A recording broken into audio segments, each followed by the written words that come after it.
एक नगर में एक सेठ रहता था।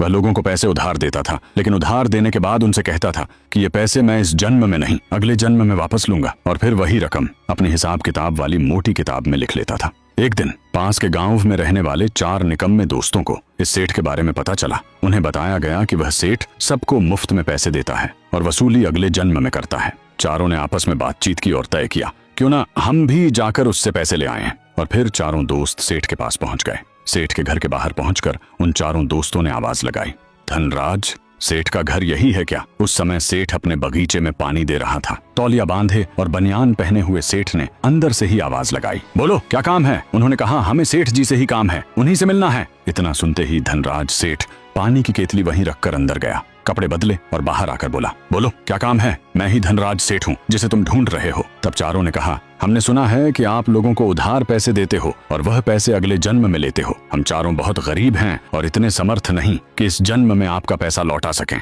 इसीलिए हमें पैसे चाहिए। सेठ ने कहा, बताओ कितने पैसे चाहिए? ये सुनते ही चारों दोस्त एक दूसरे का मुंह देखने लगे, मन ही मन सोचने लगे, क्यों ना इतना धन मांग लें कि पूरी जिंदगी कुछ कमाना ही न पड़े, घर बैठे आराम से खाएं पिएं। तब चारों ने सेठ जी से कहा, हमें चारों को 20-20 हजार रुपए दे दीजिए। सेठ ने कहा, रुपये तो मैं तुम्हें दे दूंगा, इसमें मुझे कोई आपत्ति नहीं है, लेकिन मेरी एक शर्त है। चारों ने कहा, बताइए सेठ जी, आपकी क्या शर्त है? सेठ ने कहा, पैसे तो दे दूंगा, लेकिन यह पैसे मैं अगले जन्म में लूंगा, इस जन्म में नहीं। इतना सुनकर चारों बोले, सेठ जी, इसी वजह से तो हम यहाँ आए हैं, अगले जन्म में देने के लिए। सेठ ने कहा, तो चलो अंदर चलते हैं। चारों सेठ जी के घर के अंदर गए। सेठ ने चारों दोस्तों की अलग अलग 20-20 हजार की चांदी के सिक्कों की पोटलियां भर दी, क्योंकि उस समय नोट नहीं हुआ करते थे, लेन देन चांदी के सिक्कों से ही होता था। और सेठ ने चारों को उनकी पोटलियां उनके हाथों में थमा दी। फिर अपने हिसाब किताब की मोटी किताब निकालकर चारों के नाम के सामने 20-20 हजार रुपए लिख दिए। इसके बाद धनराज सेठ ने कहा, अब तुम चारों इस किताब में अपना अपना नाम, पता और किस गांव से हो, साथ ही अपने पिता का नाम लिखो, और साथ ही यह भी लिखो कि जो 20 हजार रुपए तुम ले रहे हो वह राशि तुम अगले जन्म में दोगे, इस जन्म में नहीं, और नीचे अपने हस्ताक्षर कर दो। धनराज सेठ के कहे अनुसार चारों निकम्मों ने उस मोटी डायरी में अपना नाम, पता और अपने माता पिता के नाम के साथ साथ जैसे जैसे धनराज सेठ ने कहा था वैसे वैसे सब कुछ लिख दिया।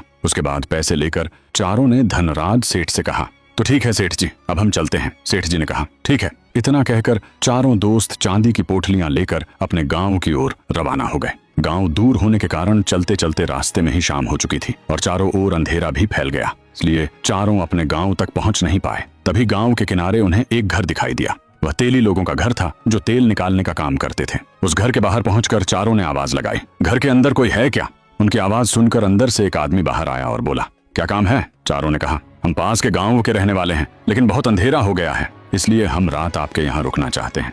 उस आदमी ने कहा, रुक तो सकते हो, लेकिन हमारे पास रहने के लिए अलग कमरा नहीं है, हमारे पास बस बैल और भैंसों का छप्पर है, वहीं रह सकते हो। चारों ने कहा, मंजूर है, हम वहीं रात गुजार लेंगे। उस आदमी ने कहा, चलो तो अंदर चलते हैं। फिर उस आदमी के कहे अनुसार चारों निकम्मे उसके पीछे पीछे घर के अंदर चले गए।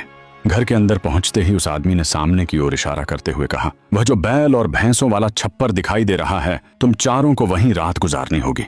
तुम चारों वहां चलो, मैं तुम्हारे लिए खाने पीने का बंदोबस्त करता हूँ। तब चारों ने कहा, नहीं नहीं, खाने पीने का इंतजाम मत करना, हम चारों के पास घर से लाया हुआ खाना है, वही खाकर सो जाएंगे। उस आदमी ने कहा, ठीक है, फिर मैं चलता हूँ। उसके बाद चारों निकम्मे बैल और भैंसों वाले छप्पर की ओर चल पड़े। छप्पर के नीचे जाकर चारों ने अपने अपने खाने की पोटलियां खोल लीं और भोजन करना शुरू किया। भोजन करने के बाद इतनी दूर से पैदल चलकर आने के कारण चारों को बहुत थकान महसूस होने लगी और चारों ने अपने अपने रुपयों वाली चांदी के सिक्कों की थैलियां अपने सिर के नीचे रखकर सो गए। लेकिन पास में 20-20 हजार रुपए की चांदी के सिक्कों की थैलियां होने के कारण चारों को नींद नहीं आ रही थी। उन चारों को डर था कि कहीं उनके पैसे चोरी ना हो जाएं। आधी रात गुजरने के बाद भैंसा और नारा दोनों आपस में बातचीत करने लगे। भैंसा ने नारे से पूछा, यह तेली तुझसे कितना पैसा मांगता है? तब नारे ने कहा, मैंने इस तेली से 3000 रुपए लिए थे, मैंने 2700 रुपए तो गाड़ी काढ़ कर और कोड़े खाकर चुका दिए। उसके बाद नारा रोते हुए बोला, अब मुझे 300 रुपए और चुकाने हैं, यानी 300 रुपए के बदले मुझे कितने और कोड़े खाने पड़ेंगे पता नहीं। फिर नारे ने भैंसे से पूछा, तेली तुझसे कितने पैसे मांगता है? तब भैंस ने कहा, मैंने तेली से 5000 रुपए लिए थे, उनमें से 4500 रुपए तो जैसे तैसे करके कोड़े खा लिए और तेल की गाड़ी निकाल दी। 500 रुपए और मांगता है, अब मुझे भी नहीं पता 500 रुपए के बदले पीठ पर कितने और कोड़े खाने पड़ेंगे।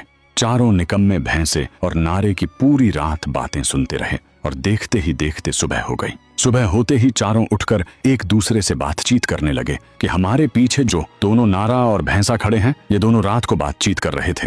तुम लोगों ने भी इनकी बातें सुनी हैं क्या, जो ये रात में कर रहे थे?